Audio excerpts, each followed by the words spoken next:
We will start the regular press conference by Minister Kamikawa. Minister, the floor is yours. I have 2 points. First of all, regarding the current Middle East situation, whilst relevant parties are cooperating with the negotiations for the release of hostages and ceasefire mediated by the US, Egypt, and Qatar, on August the 25th, the fighting between Israel and Hezbollah has intensified, and anything could happen, and we have to be prepared for all possibilities.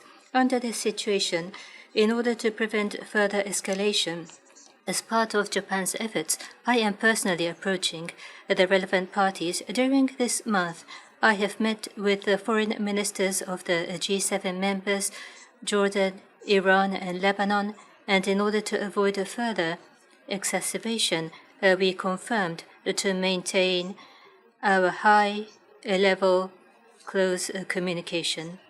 Furthermore, I had 2 meetings with Foreign Minister Abdulati of Egypt, who was in Japan to attend the TICAD ministerial meeting, and we once again affirmed the importance of calming down the situation and on the necessary cooperation for that purpose. I am constantly receiving information on the situation as they happen. I will continue to do all I can to ensure the safety of the Japanese people in the region, and will continue diplomatic efforts by close coordination with the relevant countries to avoid further escalation.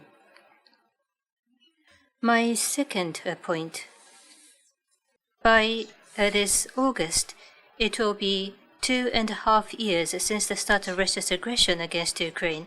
This aggression is an outrageous act that shakes the very foundation of the international order. And with the acute sense of crisis that today's Ukraine could be East Asia tomorrow, Japan has consistently dealt with the situation as our very own issue. On the Ukraine Independence Day on August the 24th, the foreign ministers of the G7, including Japan, jointly created and posted a movie film expressing our unwavering solidarity with Ukraine. This movie includes a clip of myself when I visited Ukraine in January this year, and I still cannot forget the vivid scars of the aggression that I observed firsthand. Japan will once again express our determination at the milestone that we stand with Ukraine. As we speak, even at this moment, the Ukrainian people continue to suffer from the aggression by Russia day after day.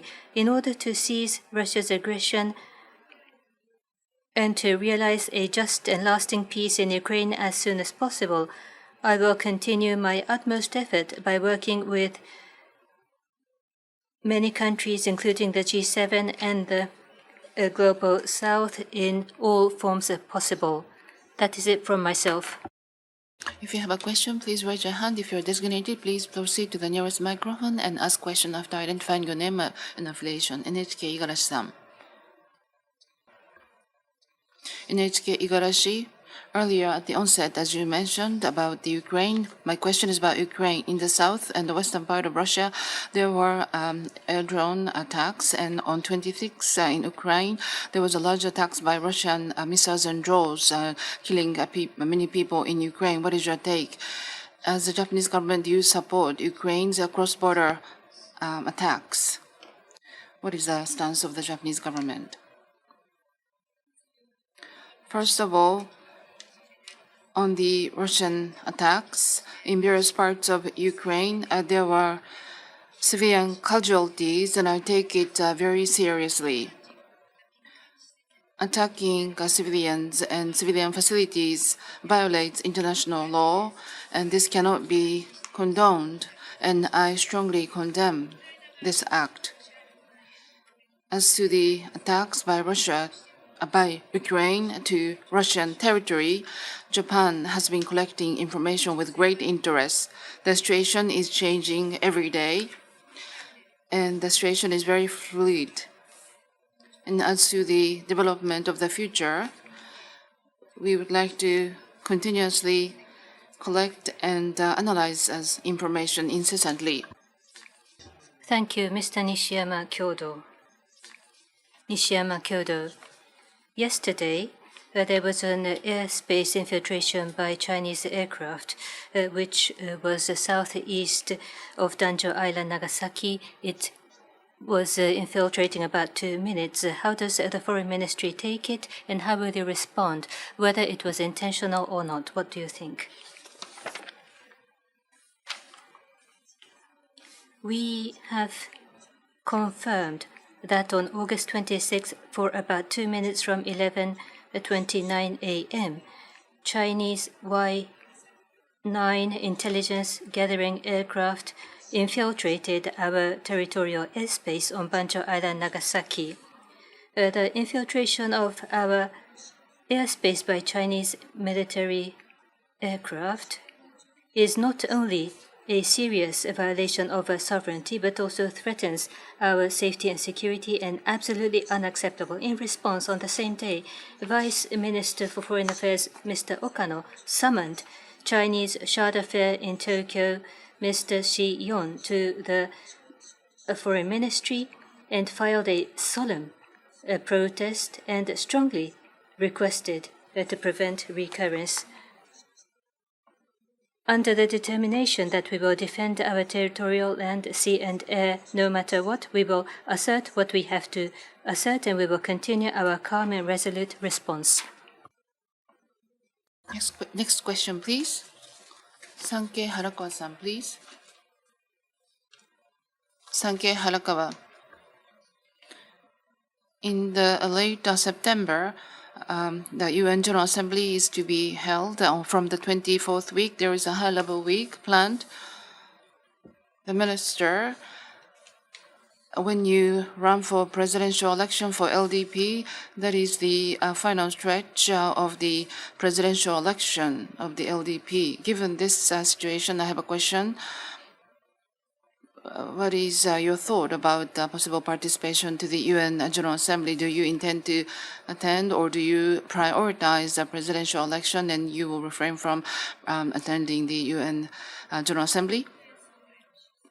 As to my participation to the UN General Assembly, nothing has been decided as of now. Next question, please. Kamimura-san, Yomiuri Shimbun newspaper. Kamimura, Yomiuri Shimbun. This is related to this question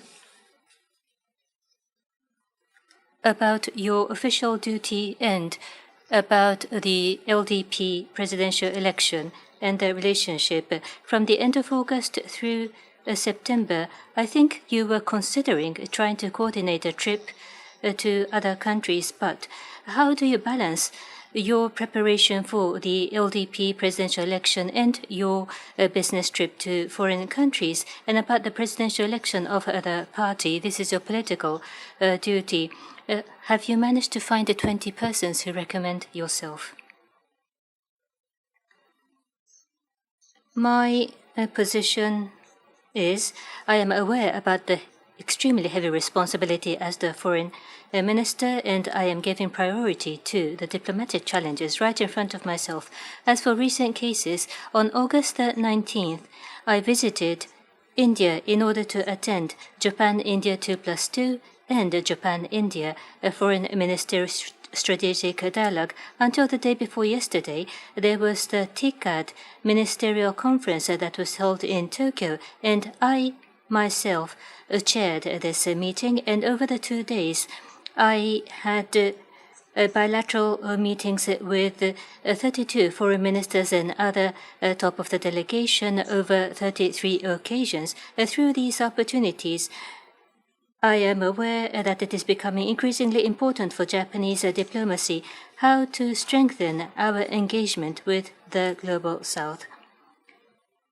Over the recent few years, the international situation is becoming extremely severe and complex, and therefore personal relationship between the foreign ministers with like-minded countries is becoming increasingly important, and whether we can engage in straightforward, candid discussion, that is becoming ever more important.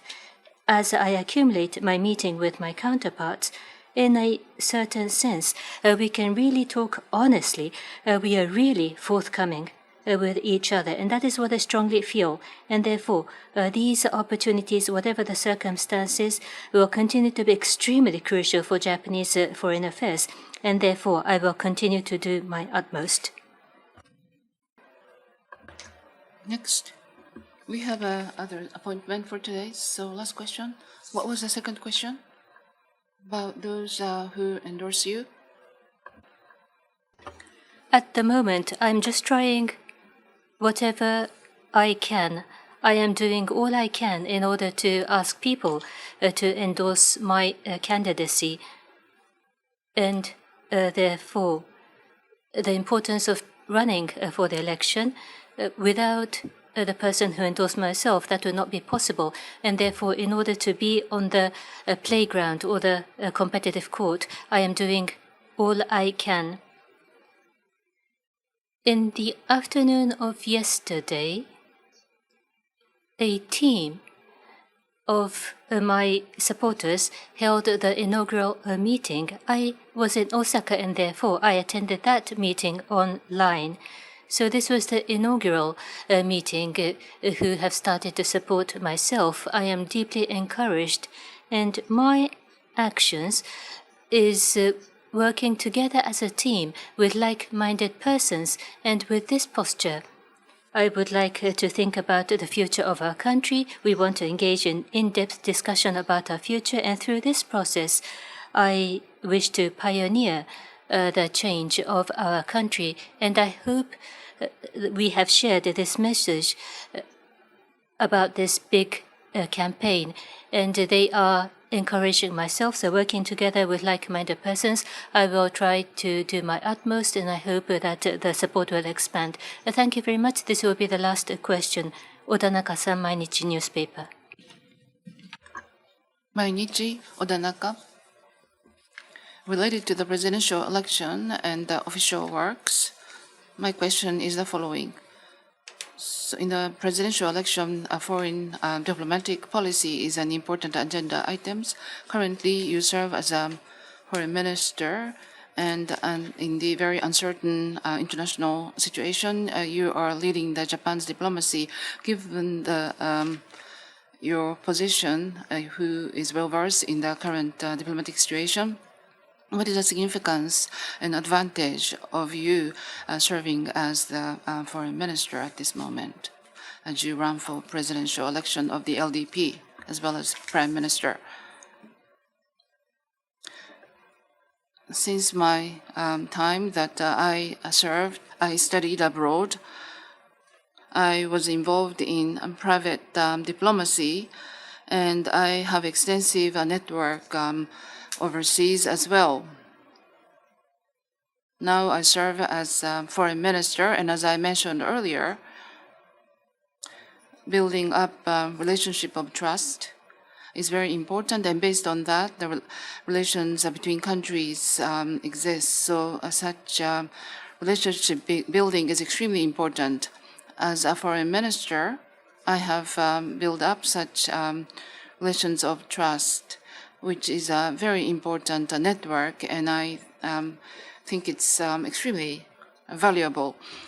And the international environment is very harsh now, and we have many colleagues who work together in this environment, and by having direct communication with them, we unite our force to solve international agenda. That is also very important. In that regard, because I serve as the incumbent foreign minister, I can feel firsthand what's going on. And for the presidential election, I think this is very important, and this could be my forte. As I mentioned earlier, the Middle East, Ukraine situation, and East Asian situation situation is quickly changing, and in this background, how do we address the situation? And I want to utilize the network to the maximum possible extent.